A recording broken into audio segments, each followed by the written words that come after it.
ধর্ম। আমরা সকলে ধর্মের বিষয়ে কথা বলি, কখনো নিজের ধর্মের বিষয়, আর কখনো অন্যের ধর্মের বিষয়। কখনো আমরা অধর্ম দেখলে সেই বিষয়ে কথা বলি। অনেক রকম আলোচনা হয়, কিন্তু এই ধর্ম আসলে কি, সেটা কি কেউ বোঝে? যদি আমি আপনাকে উত্তর দিই, এই উত্তর সরল।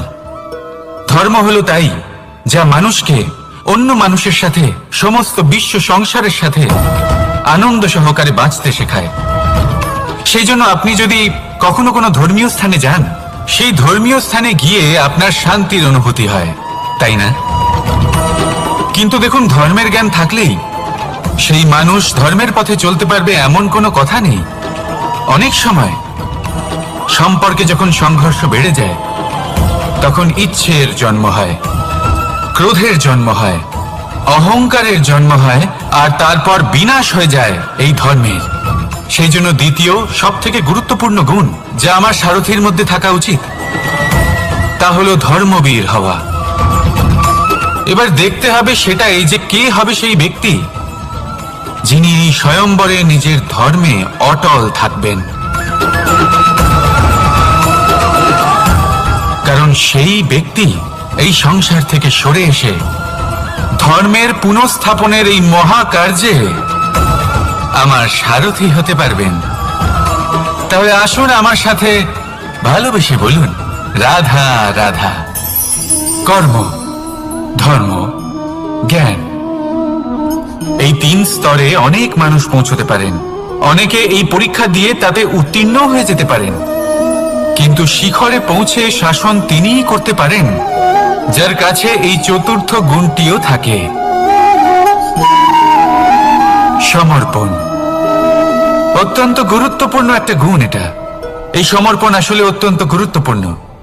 পূর্ণ সমর্পণ দরকার নিজের লক্ষ্যের প্রতি, সমর্পণ নিজের কর্তব্যের প্রতি, সমর্পণ নিজের আত্মার থেকে নির্গত স্বরের প্রতি, সমর্পণ নিজের রথীর প্রতি, অর্থাৎ আমার প্রতি। এবার এই পরীক্ষায় অত্যন্ত কঠিন এক বাঁক আসতে চলেছে, যেখানে সারথীকে সমর্পণের নিরিখে পরীক্ষা করা হবে, আর তাতে উত্তীর্ণ হওয়ার পরেই তার হাতে ধর্ম স্থাপনের রথের রাশ তুলে দেওয়া হবে। দেখা যাক কি হয়। ততক্ষণ আপনি প্রসন্ন থাকুন আর আমার সাথে ভালোবেসে বলুন, রাধা রাধা। যখন একজন ভক্ত এবং তার ভগবান এক আকার ধারণ করেন, যখন একজন ভক্ত নিজের ভগবানের প্রতি, নিজের জীবনের লক্ষ্যের প্রতি সম্পূর্ণরূপে সমর্পিত হয়ে যান, তখন জন্মগ্রহণ করে ভক্তি। আর তখন সংসারের সমস্ত আশা তিনি ত্যাগ করতে পারেন। সমস্ত আশা শেষ হতে পারে, কিন্তু মানুষের সঙ্গ ভক্তি কখনো ত্যাগ করে না। যখন ভক্ত ও ভগবান এক আকার ধারণ করেন, এক হয়ে যান, তখন রথী এবং সারথীর মধ্যে কোনো পার্থক্য থাকে না। তারাও এক হয়ে যান। একটাই ব্যক্তিত্ব, একটাই অস্তিত্ব। আর সেই জন্যই কখনো কখনো রথীর আদেশ ছাড়াই সারথী রথ চালিয়ে দেন, আবার কখনো সারথীর পরামর্শ ছাড়াই রথী আক্রমণ করে ফেলেন। এ তো শুধুমাত্র আরো একটা গুণ সেই সারথীর মধ্যে যিনি ধর্ম স্থাপনার মহান কাজে আমার সারথী হতে চলেছেন। তাহলে আসুন আমার সাথে ভালোবেসে বলুন, রাধা রাধা। ভাগ করে নেওয়া বা বন্টন করা প্রত্যেক মানুষের জীবনে অবশ্যই হয়ে থাকে, আর অনেক সময় এটা জীবনে অতি আবশ্যক হয়ে পড়ে। কিন্তু ভাগ করার মনোকামনা তার থেকেও বেশি গুরুত্বপূর্ণ হলো যে কোন ঘটনার আধারে এই বাটোয়ারা হলো। অনেক সময় এই বাটোয়ারা হলো শান্তির প্রতীক, আবার অনেক সময় এই বাটোয়ারা বিপ্লব ঘটাতে পারে, এমন এক বিপ্লব যা মহাযুদ্ধ ঘটিয়ে দিতে পারে। দেখুন, বাটোয়ারা সম্পত্তির হোক বা হোক ভিক্ষার, শিক্ষা কিন্তু একটাই। জীবনে অনেক সময় বাটোয়ারা দরকার হতে পারে, কিন্তু যতদূর সম্ভব তা এড়িয়ে চলুন, একসাথে মিলে এগিয়ে চলুন। কারণ দেখুন, এই যে বাটোয়ারা ভাগ করে দেয়, আর সেখানেই একতা আপনাকে অগ্রসর করে। তাহলে আপনিও এটাই করুন, একসাথে মিলে সামনে এগোন আর আমার সাথে ভালোবেসে বলুন, রাধা রাধা।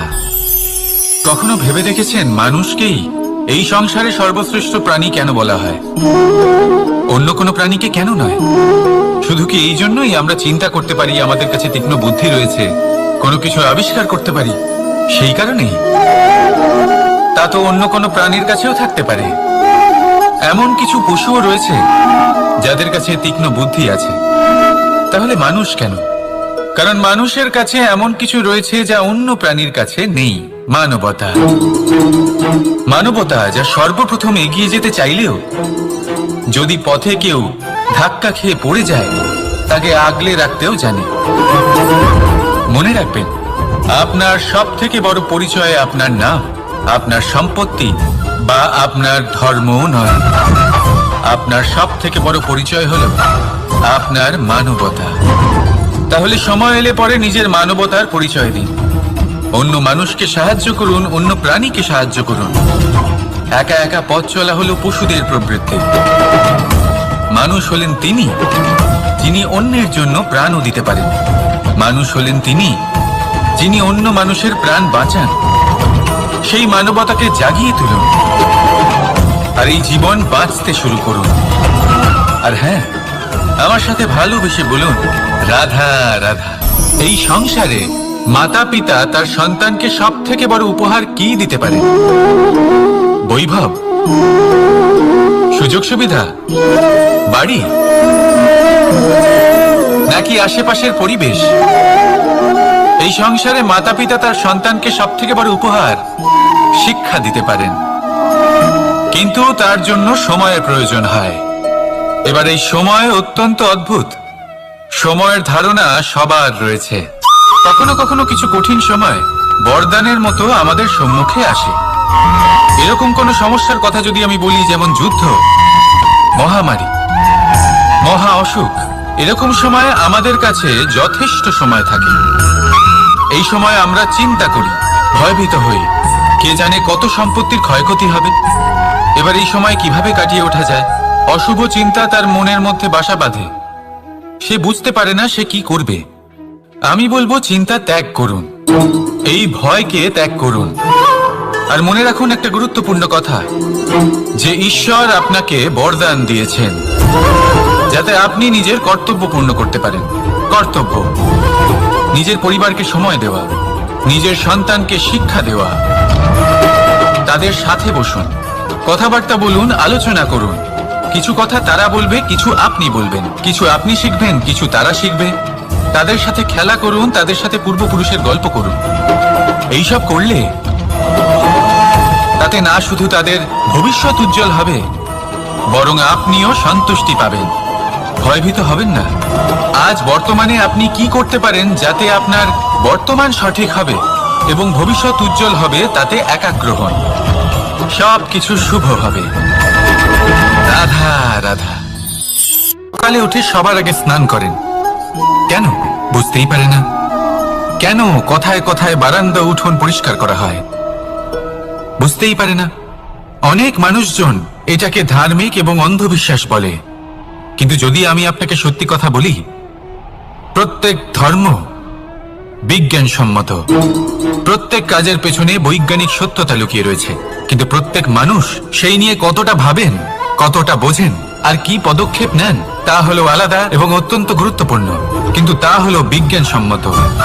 আজও যখন আমি আগে বাড়ি যাই, মা সবার আগে আমার হাত পা ধুয়ে দেন, তারপর সবকিছু। তাই আপনি পরিচ্ছন্ন থাকুন, তাহলে আপনি সুস্থ থাকবেন। তখনই আপনার মনে ভক্তিভাব আসবে, তখনই এই সমগ্র সংসারকে সামলানোর শক্তি অর্জন করতে পারবেন। তাহলে পরিচ্ছন্ন থাকুন, সব ভালো থাকবে। রাধা রাধা। মানুষের জীবনে স্বচ্ছতার একটা আলাদা গুরুত্ব আছে। যদি আপনি নিজেকে স্বচ্ছ রাখেন, তাহলে আপনার নিজেরও ভালো লাগবে, সামনের ব্যক্তিরও ভালো লাগবে, একটা অন্যরকম প্রভাব পড়বে। কিন্তু একজন শ্রেষ্ঠ ব্যক্তি কিভাবে হয়ে ওঠা সম্ভব? যার মধ্যে গুণ আছে, শিক্ষা আছে, শুভ চেতনা আছে, যিনি সৎকর্ম করেন। কিভাবে হব সেই ব্যক্তি যার মধ্যে জ্ঞান আছে? শুধুমাত্র স্বচ্ছ থাকলে তো তা হওয়া সম্ভব নয়। প্রথমে আপনাকে বুঝতে হবে যে মানুষের মধ্যে 4টি মূল তত্ত্ব আছে। প্রথম হলো তার শরীর, যার দ্বারা উনি যে কোনো কর্ম করে থাকেন। দ্বিতীয় তত্ত্ব হলো তার মন, যার দ্বারা কোনো কর্ম করার জন্য সে নিজেকে প্রেরণা দিতে থাকে। তৃতীয় তত্ত্ব হলো বুদ্ধি, যে কর্ম আমরা করতে চাই, যে লক্ষ্যে আমরা পৌঁছতে চাই, সেটা আমরা কিভাবে কোন পথে করব সেটা স্থির করা যায় বুদ্ধি দিয়ে। আর চতুর্থ তত্ত্ব হলো আত্মা। আত্মা হলো এমন এক তত্ত্ব যার কোনো সমাপ্তি নেই। আত্মা হলো অজয়, কিন্তু এরও শুদ্ধিকরণের প্রয়োজন হয়। এই চারটি তত্ত্বের শুদ্ধিকরণ করতে থাকুন, এতে নির্মল রাখুন, শুদ্ধ রাখুন। এবং এটা কিভাবে হবে? শুভ চেতনা দ্বারা, জ্ঞানের দ্বারা, এবং সব থেকে বেশি গুরুত্বপূর্ণ প্রেমের দ্বারা। আসুন আমার সাথে ভালোবেসে বলুন, রাধা রাধা।